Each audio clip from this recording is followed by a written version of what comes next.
Welcome and thank you for attending the 5th annual Louder Than a Bomb University Poetry Slam competition. Yay!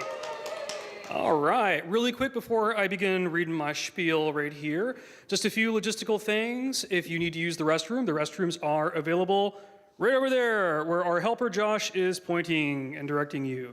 So if you gotta go that way over there.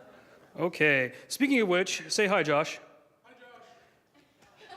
Josh is our timekeeper, our scorer, our music controller, and one of our sacrificial poets today. So thank you very much for being here, Josh. Much obliged. We have another sacrificial poet that's here to help us today as well. Sitting over there is Crystal Lyons. Thank you very much. Everybody give her a round of applause. And now, and of course, don't forget our wonderful, fabulous judges. Judges, please wave your boards around, say hello to everybody. These are the people that you're going to love or going to hate, depending on how they score. Thank you very much for being here. We very much appreciate your time. Okay, Slam is a poetry competition. It was invented in 1984 by Chicagoan Mark Smith. In the last 25 years, Poetry Slam has spread throughout the U.S. and the world. This is the 5th Louder Than a Bomb U College Slam in Tulsa. It was started in 2010 to give Tulsa youth a place to express themselves and gather in a safe space, and then joined up with the Arts and Humanities Council of Tulsa in 2012. What was started with 4 teams, by the way, this is the Louder Than the Bomb that started in K through 12. What started with 4 teams has quadrupled in participation, and our winning team and their coach will travel with all expenses paid to Chicago, but you don't care about that because this is the college version of it. Thank you very much for attending the college version, the 5th one, and we'll just go ahead and go on from here. So here is how it works. Poets will read their works and be judged by 5 judges. Once again, judges, make some noise. Yeah, not bad, not bad. The poems are scored on a scale from 0 to 10 within 1 decimal place. We drop the highest and lowest scores and add up the middle 3 scores. Judges evaluate both the poet's performance and the content of the poems. A score of 0 should be for a poem that should have never been written, and a score of 10 should be for a mind-busting, face-melting, Pulitzer Prize-winning literary piece of unbelievable brilliance. So we all clear on that? Yeah, okay. Today we are going to have 2 rounds in the competition. The top qualifying poets from round 1 will go on to round 2, which will also happen to be the finals round. So hooray there. Poems must be 3 minutes or less in length. Poems that are longer than 3 minutes will result in a deduction in score. No cursing or racist, homophobic, or gender-biased language is allowed. Points are deducted if these rules are broken. Also, LTABU is an indie-only competition, so no group poetry.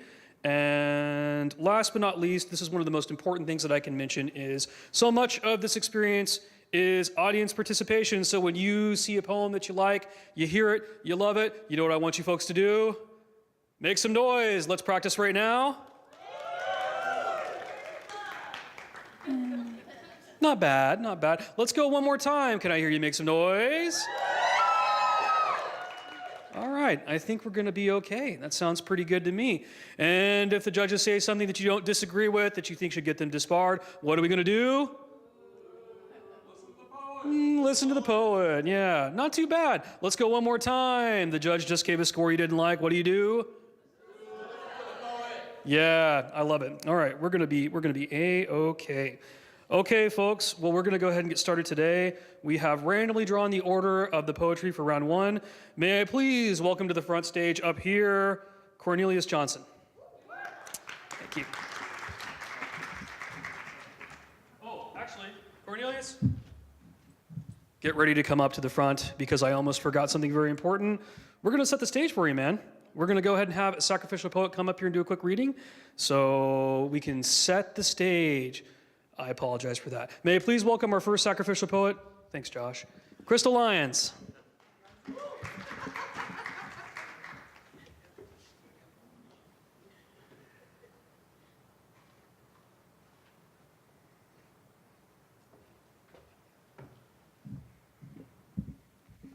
Hello. This poem is a story about choking. About 3,000 adults die every year from choking on food, and there is certainly an alternate universe where I am one of them. The worst part is, I remember realizing the bite of food I had taken was too big and deciding to try to swallow it anyway. I just thought it would be okay. Then I remember realizing that it wasn't okay, that it was lodged in my throat and I was choking. Like for real, can't breathe, can't talk, can't gasp, choking. And I was scared. But I still thought it would be okay. I was having dinner with my boyfriend. He could give me the Heimlich maneuver. That would be okay. And I remember finally realizing that it wasn't going to be okay because he didn't know how to do the Heimlich maneuver. He tried, but he'd only seen it on TV. He didn't actually know where to put his hands or how to squeeze. And the funny thing is, I don't remember what happened after that. Like, I know I broke free from essentially his embrace. I know that I dislodged the food somehow because I'm still alive, but I don't actually remember how I saved myself. I just know that I did. And I say all of that just so I can say this. Maybe you don't remember how you saved yourself. But I know that you did, because you're still alive. So thank you for being here with me. Thank you for sharing this rotten, beautiful, doomed planet with me. It means more than you can know.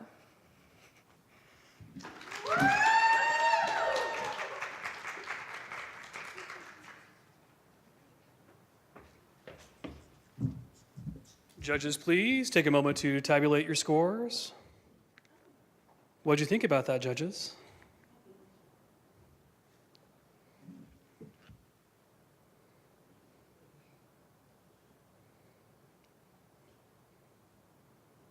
Alrighty, and we're going to go ahead and read from lowest to highest.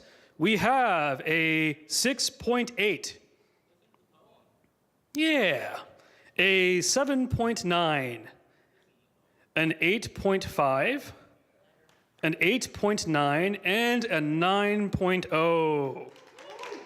Thank you, judges.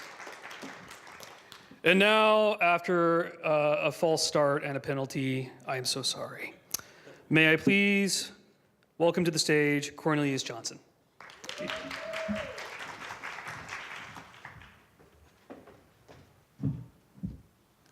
Hey guys, how's it going? The first thing you need to know about me is that I write a lot about love, so just get ready for that. This one is called Midnight Psalmist. She is jazz. She is the sexy rasp under the tongue, the bass strings thump hung lowly over in dimly lit rooms. Her walk is the boom and the clap and the boom, and in every room she's in, she paints an atmosphere that hugs your ears, and you can hear the fire-lit midnight psalmist sound her songs in the night, while the saxophone hauls its triplets in harmony above the sky. She is jazz, a timeless mold cast to show me that there is so much more to love than I believed before. Her speech is smooth like a winery's groove to quick blues music while we are all moved, sipping the sweet juice of the fresh fruit that falls from her lips. She talks with her hips, and with her sway so sly and language so clear, she'd have you dancing if she called you near. She is jazz. She's a classy glass of my favorite kind of tea, and when she dances with me, I all but lose my feet. She's a little offbeat and energetic at times, a wild child whose polyrhythmic schemes and scatting off what she means takes no mind to those whose minds just can't keep up. She's a tuned temple full of sounds and symbols that catch the ear and the tongue, and it all feels so sweet. She is my favorite song, and I love to keep her on repeat. Thank you.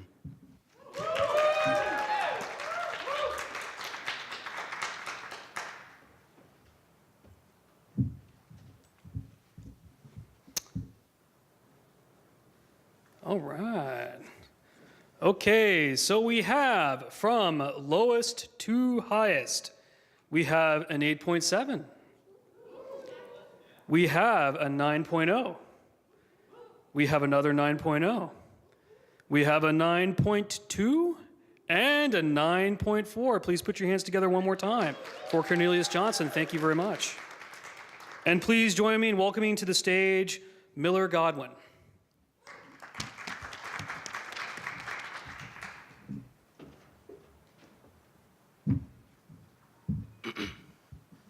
written on January 4th, 2018 at 7:23 p.m. This is a small town in New Mexico. Jeremy Blevins is a 16-year-old teenager who has successfully convinced himself that he is an ailing, degrading 89-year-old woman. Jeremy Blevins still attends Midwest High, but his extremely difficult psychological disillusionment gets on the nerves of all of his teachers. None less than Miss Rebecca Stroganoff, who is a 43-year-old former Italian princess, now turned American public high school teacher. Miss Rebecca Stroganoff left her home country when her crippling OCD led her to resenting all the castle's maids, driving her to flee the country and find a home she could clean at her own discretion. Miss Rebecca Stroganoff hates every single one of her students, Jeremy Blevins especially, with the exception of Mrs. Alexa Carson, 15-year-old math whiz. Mrs. Alexa Carson is a self-described widow, but since her marriage was to her cousin's gerbil when she was 7, the state of New Mexico never formally recognized her marital status. Mrs. Alexa Carson has not worn a color except black since Mr. Gibble's passing, much to the disdain of her father, Chuck Carson, who is always eating toaster strudels. Fathering a complete disappointment, Mrs. Alexa Carson, Mr. Carson has drowned his grief in Pillsbury Doughboy products, going as far as using icing as a daily foundation and croissants as shoulder pads. Mr. Carson puts a large amount of effort on his appearance and his breakfast.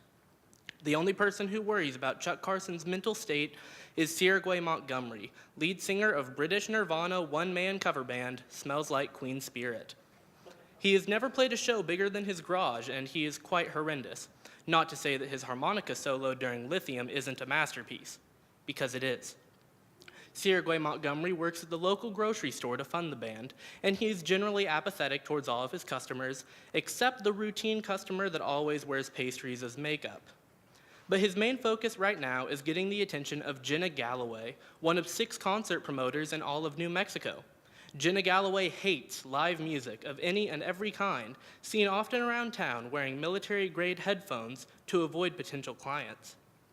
The only other person in all of the town who shares her distaste in all live music is the hearing-impaired Jeremy Blevins, a 16-year-old teenager who has successfully convinced himself that he is an ailing, degrading 89-year-old woman. They play bridge on Wednesdays.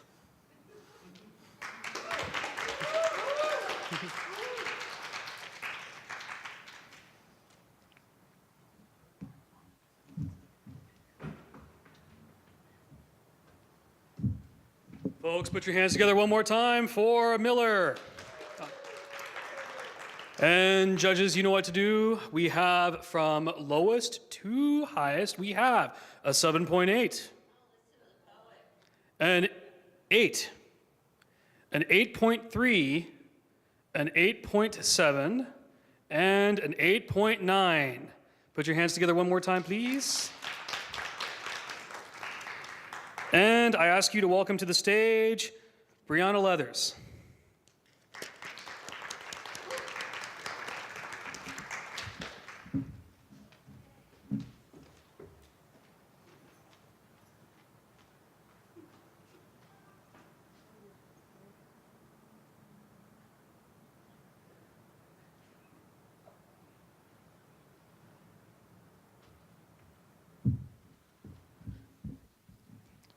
Yes, this is dedicated to my great-grandmother. It's called Yonder. Okay. On the last, we down the fifth, down on fifth, down on the corner. In a little red building, dim do souls create order. As the fog of midnight settles and the bass directs the elder, it goes. Longing, lusting, sexing, busting, drama, drama, longing, cussing, living life, justly judging, never sleeping, living, loving. The song never ends. And again, where living long is dying young, and we all wait in line. Vices, men and mices, never change, just rings and rices, star-spangled dreams all on the corner. ISIS might just make this righteous. While the little old building where the line never grew absent, only old souls are replaced by the ones who've come for restitution. While one soul became a father and another just a teacher, sow their seeds, circle degrees, all spin kernels immortal, roll their dice around the corners. A dream is bought, for time is spent. No thing is lost or gained for henceforth praising mother for father time. It's all just matter. We wait in line.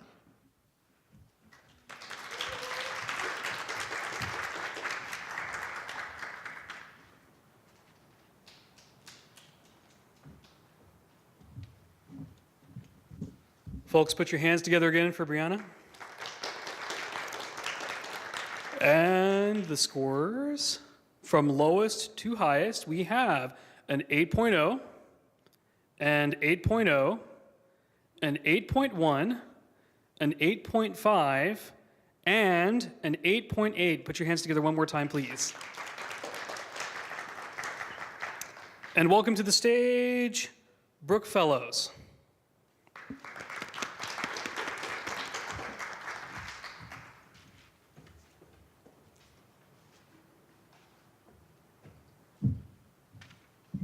Never done this before, so bear with me. This is Swallow.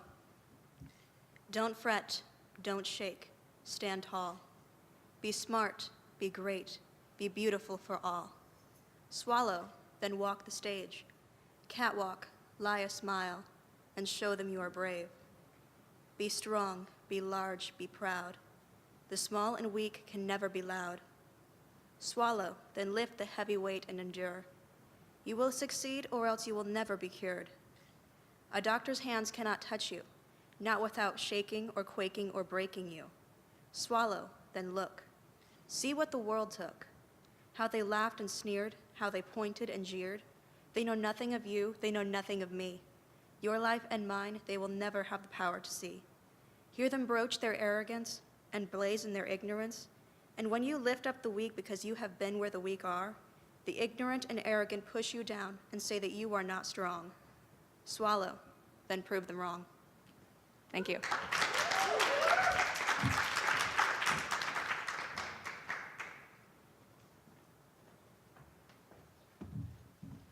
One more round for Brooke, please.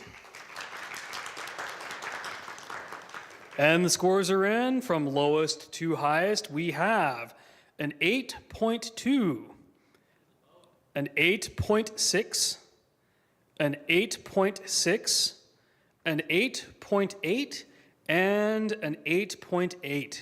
One more round of applause, please. And put your hands together again as we welcome to the stage Amberly Breedlove.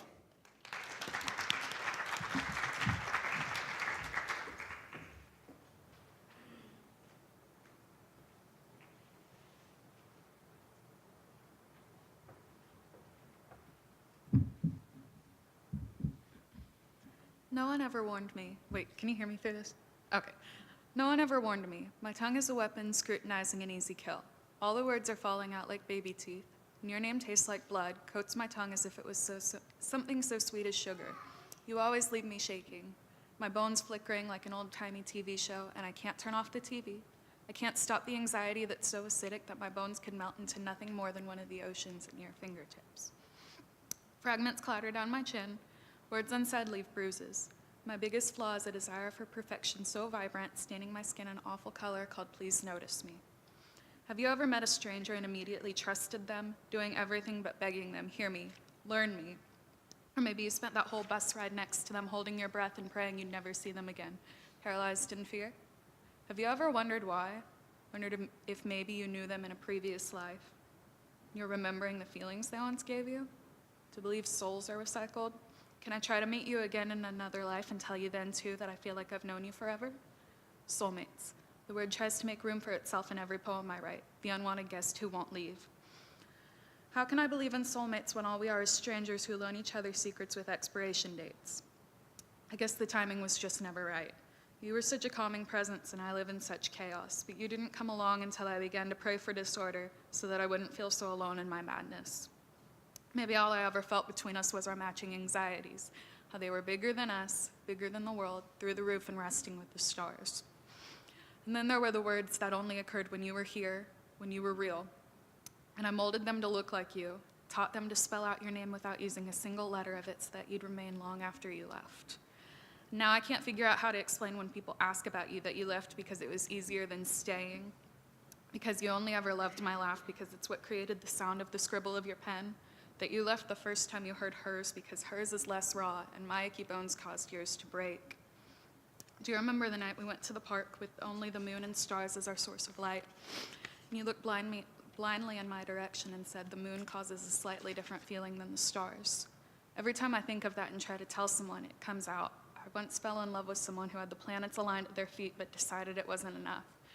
Now they reside in that constellation over there. I always point, but all they hear coming from my mouth is static. Did you know the sound of static is created by the stars?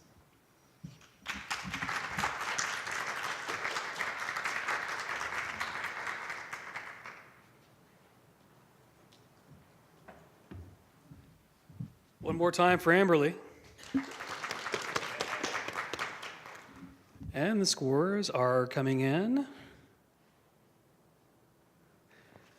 From lowest to highest, we have an 8.0, an 8.3, a fire truck, an 8.4, a 9.3, and a 9.5.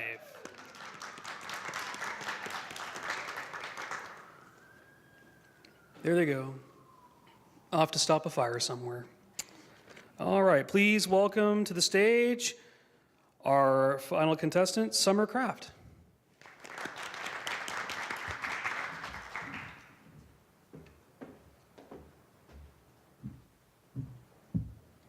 Dark agony. Blackness swirls around me, not a sign of life. Silence cuts like a knife. I am lost in the darkness. Bittersweet tears slide slowly down a pale cheek, pelled from wounds of the past, wanting to heal but never closing. As time faded by, I thought the pain, so sharp in my heart, had finally closed for good. Out of darkness burst forth a ray of sunshine, bringing me warmth and happiness, so wonderful and sweet. In time the light faded, pain came forth to me again, not new pain but old, things that cut me down. The pain causing me torment, making me hurt. I'm ready to end everything, but wait. There's a small spark of light, but pain and hurt took over me. No strength in my body left to fight the sharpening pain. Where's my light? Where's my hope? I see him not around. I hear nothing of him. Day after day, I see a shell of the man I love, but alas, it is not he. The shell gives the image, an image of he whom I love, but the love of the shell is not of he who loves me. The pain I caused him was not of me, but of the darkness that consumes me. The pain I caused him tore him inside, causing the man I love to pull away from me. To lose this man is to lose myself, for I gave him my all and will not take my all back. Where is the man I love? I learned to love, for he is the key to my happiness. He is the key to a future so bright. The man I love, he is the stitches for my wounds and the ointment for my cuts. He is the one for me. The Lord above sent his human angel to bring me out of pain of past to a future bright with him. The human angel, the man I love, he is my cure from pain of past. But alas, will he have me? Will he take me back, or have I caused him too much grief and pain? What have I done? How can I fix this wrong that stays between him and I? What can I do? I am still in torture. Tears still slide down my face as the pain cuts like a stab in the back. What must I do to bring joy back to us? Where can I go to bring peace to my troubled mind? Alas, there is no escape, never will there be, for pain will forever be a part of my broken life.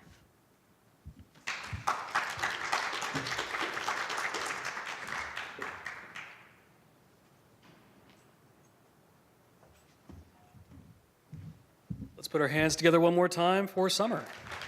Thank you. And our scores are in from lowest to highest. We have a 7.6, a 7.8, an 8.0, an 8.0, and an 8.3. And this concludes round number one. At this time, I'd like to really quick formally acknowledge the Tulsa Community College Foundation, for which this lovely event would not be possible. So thank you very much, TCC Foundation. We're going to take a couple of minutes here while Josh over here tabulates the scores. If you want to get up, stretch your legs for a moment, use the restroom, grab a snack, we'll be back in just a couple of minutes to announce the finalists. Thank you very much. The poets that are going to be going on to the last and final round are all of you.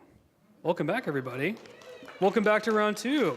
I'm so excited that we get to hear some more lovely poetry. I really enjoyed listening to the pieces in round one. So thank you very much for donating your time, your talent today.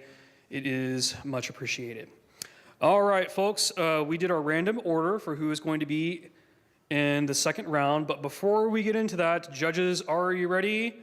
Please welcome to the stage our sacrificial poet, Josh Barnes.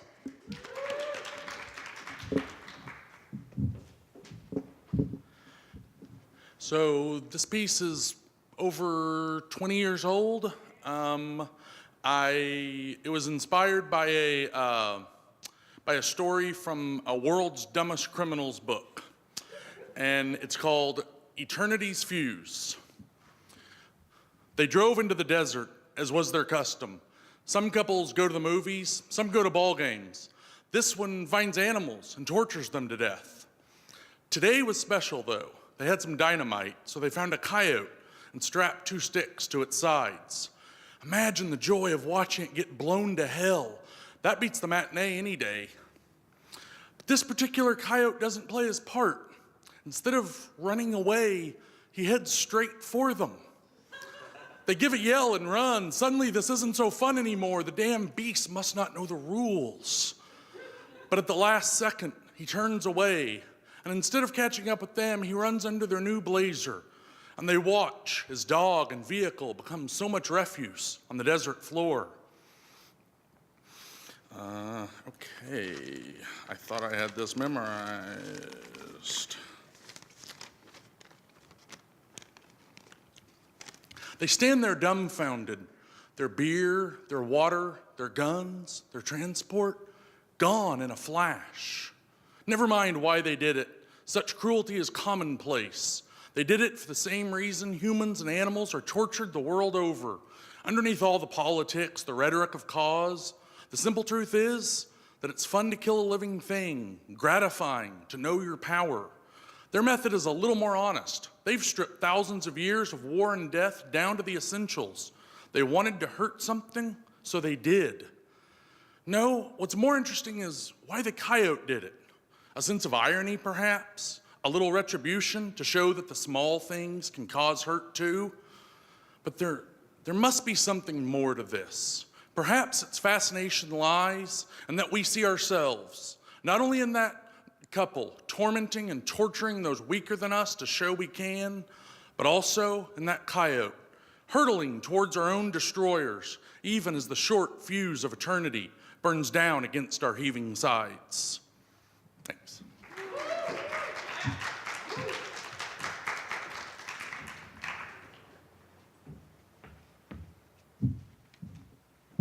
Woo. All right. And the scores are in and forthcoming in from lowest to highest. We have an 8.0, an 8.1, a 9.0, a 9.1, and a 9.6. Thank you very much, Josh.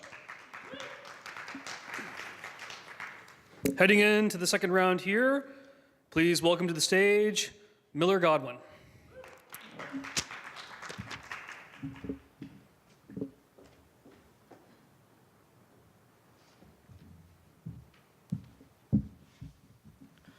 Written on April 18th, 2018 at 4:04 p.m. in the Walmart parking lot.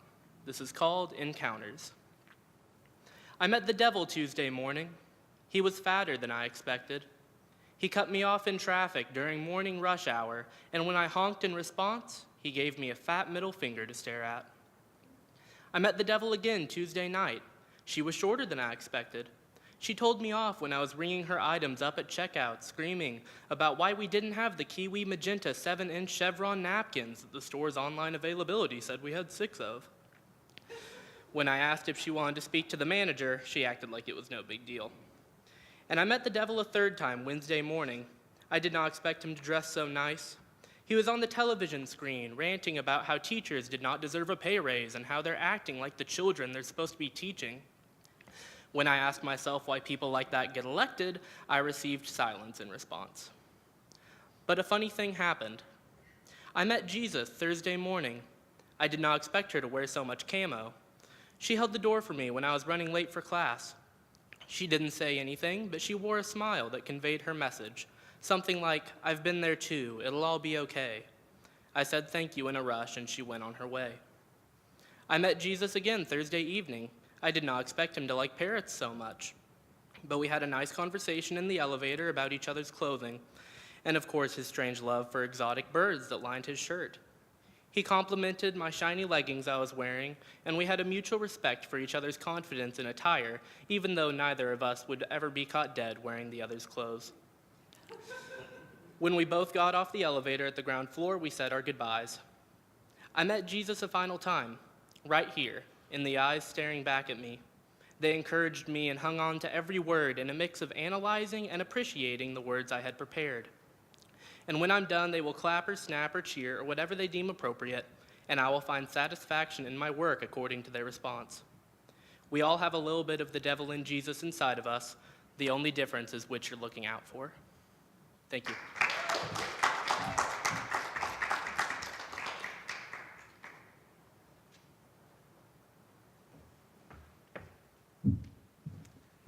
Thank you, Miller. And our scores are coming in. We have from lowest to highest, we have an 8.9. We have a 9.2, a 9.3, a 9.3, and I missed one, a 9.0. One more time, thank you very much, Miller. Put your hands together.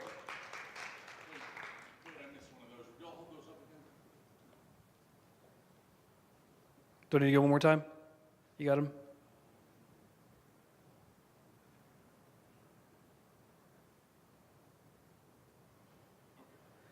Whew.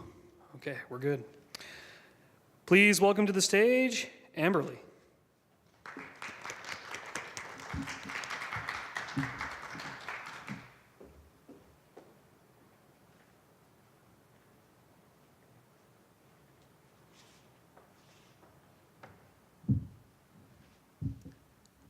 I called this one Down Days.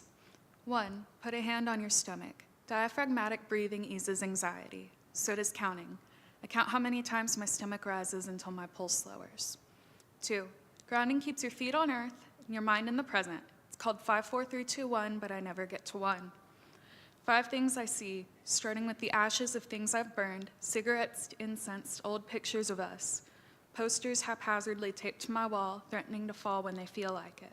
Feathers of my dream catcher tangling together, my ceiling fan rocking from side to side, an emptiness that fills the room painted in the white on the walls. 4 things I can touch, grasping at words that are working against me. The oils of my sweating hands nervously binding me to my human exterior. Everything else is too far away to touch.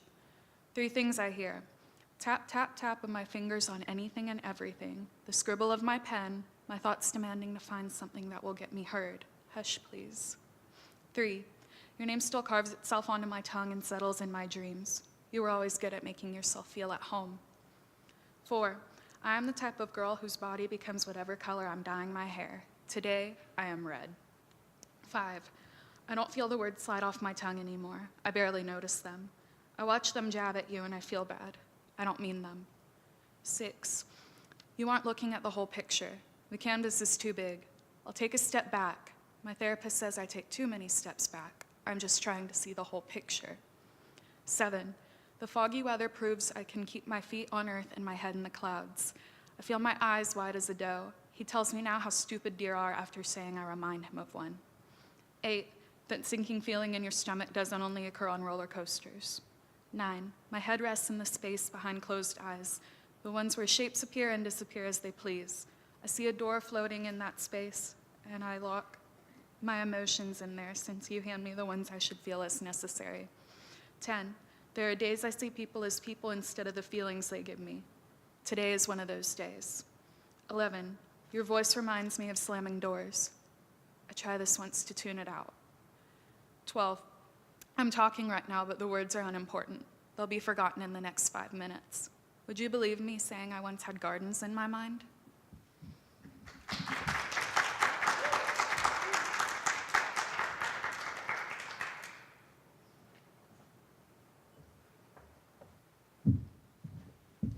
Thank you, Amberly. And the scores are coming in. We have from lowest to highest an 8.3, an 8.5, a 9.1, a 9.2, and a 9.3. One more round of applause, please. And welcome to the stage, Brianna Leathers.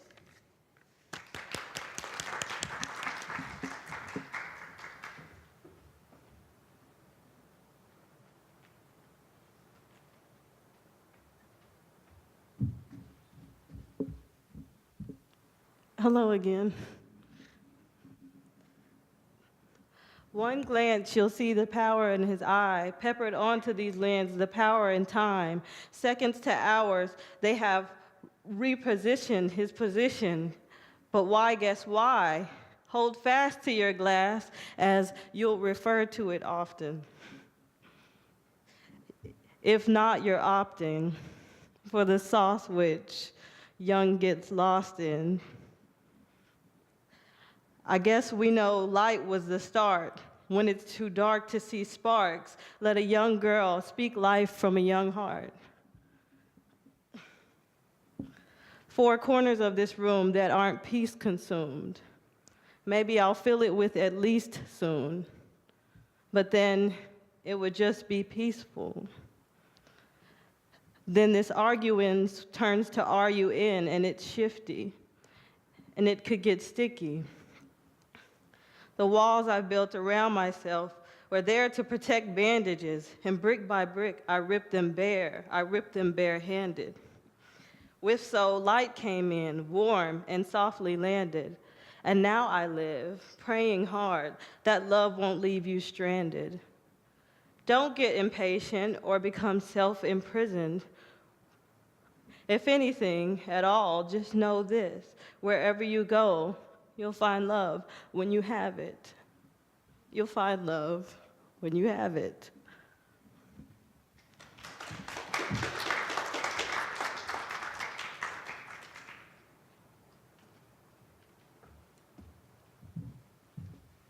Thank you, Brianna. One more round of applause. Our scores are coming in. And we have from lowest to highest a 7.8, an 8.6, an 8.5, sorry, out of order there. I can't count apparently. An 8.7, and an 8.9. One more round, please. And join me in welcoming to the stage Brooke Fellows.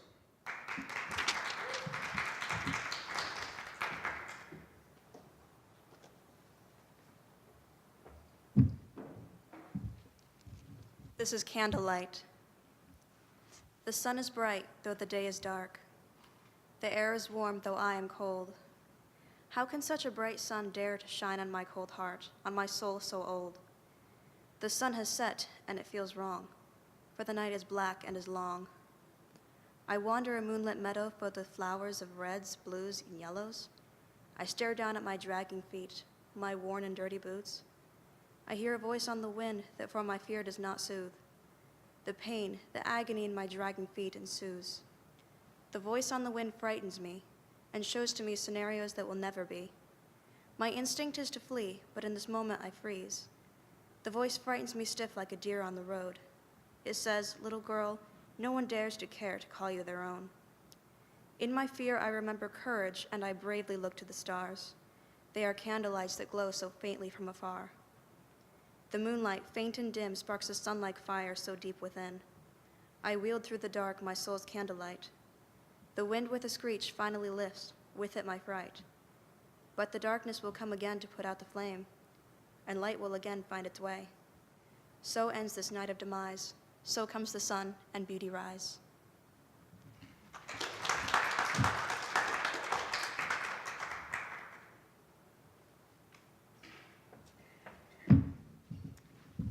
Thank you. Let's give another hand for Brooke. And our scores are coming in. You know the drill, from lowest to highest. We have an 8.0, an 8.6, an 8.6, an 8.7, and an 8.7. One more round of applause, please. And welcome to the stage, Cornelius.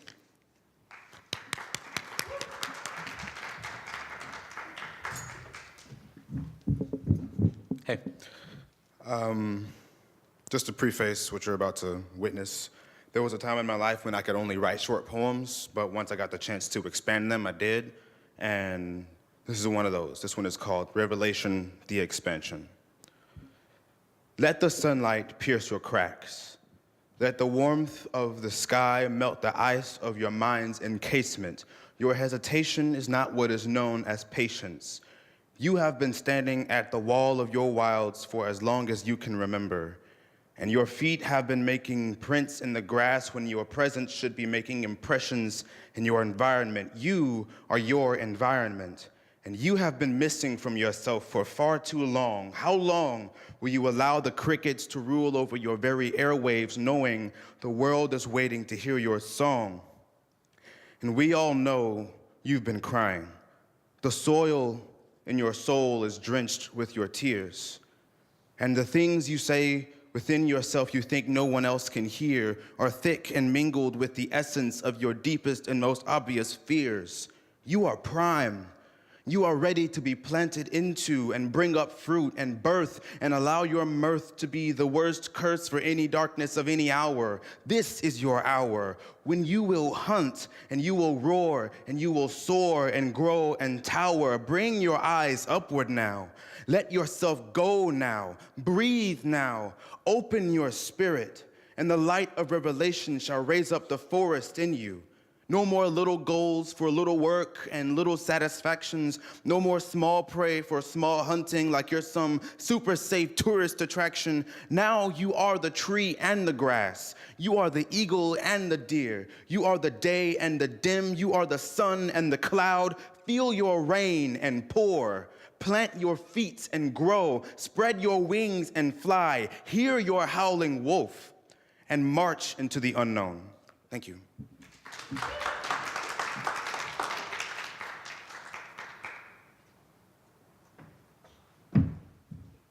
One more round of applause for Cornelius.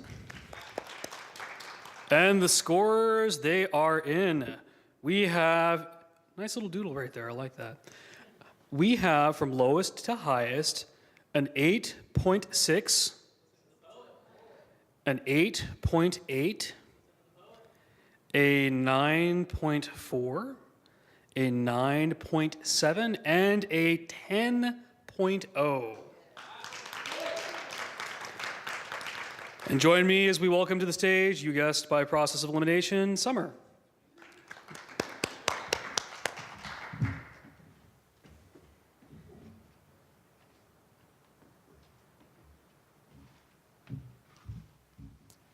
Free. I was once in darkness, not a candle burning, unsure of everything around me, my feet stumbling. I was frozen with fear, unable to move, unable to think, unable to reason. My burden grew heavy. I was ready to fall when a firm hand reached for me. A light broke through the darkness around me. Relief spread through me like a wildfire. I looked up and saw the face of none other than Christ. I saw the nail-pierced hands, the slashed sides, and signs of suffering. I do not suffer alone. I do not walk in darkness. I am safe in the arms of Jesus. Darkness falls from me, and sorrow and pain fly from me. Satan fears me. I am free from the bondage and weight of sin. I am free.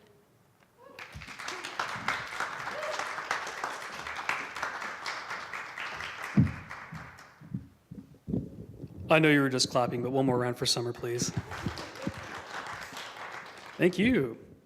All right, here we've got some scores coming in from lowest to highest. We have a 7.9, an 8.3, an 8.0 because I can't count, as you may recall, an 8.5, and an 8.6.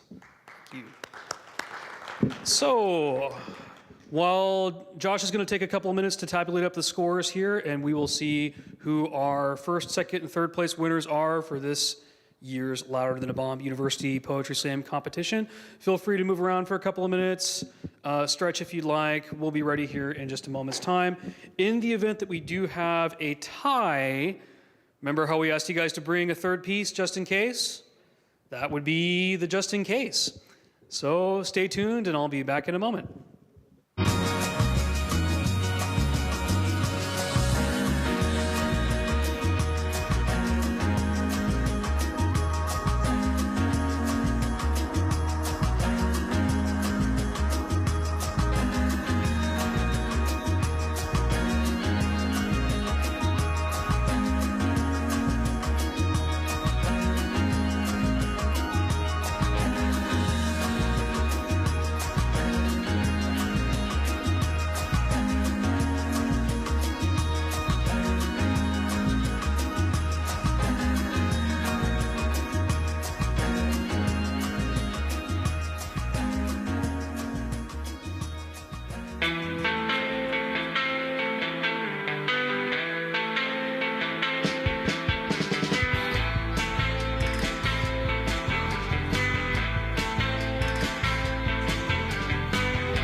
The Grid with Weekend Jazz, the latest in college jazz music.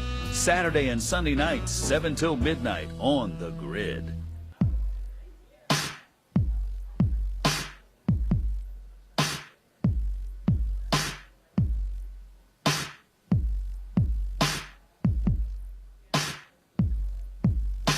Stay out my shine. Can't you see I'm busy? I got a lot of time. Cold, wanna feel like my deep freeze. I'm falling on you. My line, it ain't been told in a long, long while. But this is the spot, where we call the castle. I'm hold you. Okie dokie. Looks like the final scores are in. And really quick, two things. One, thanks again to the Tulsa Community, let me look at the camera. Tulsa Community College Foundation, thank you so much. We appreciate it. We thank you for making this possible. And secondly, woo! Thank you. And secondly, although we're done tabulating and all that good stuff, I think it's important to remember the point is not the points, the point is the poetry. Everybody here today, thank you so much for coming out. Thank you so much for sharing your gift with us. The point is not the points, the point is the poetry. Okay, I'm just gonna walk over here and we'll go down the row here. In third place, please join me, Godwin Miller.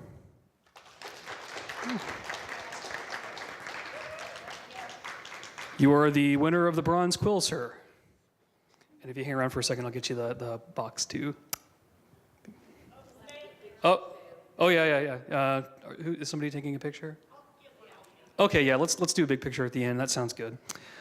In second place, Amberly Breedlove.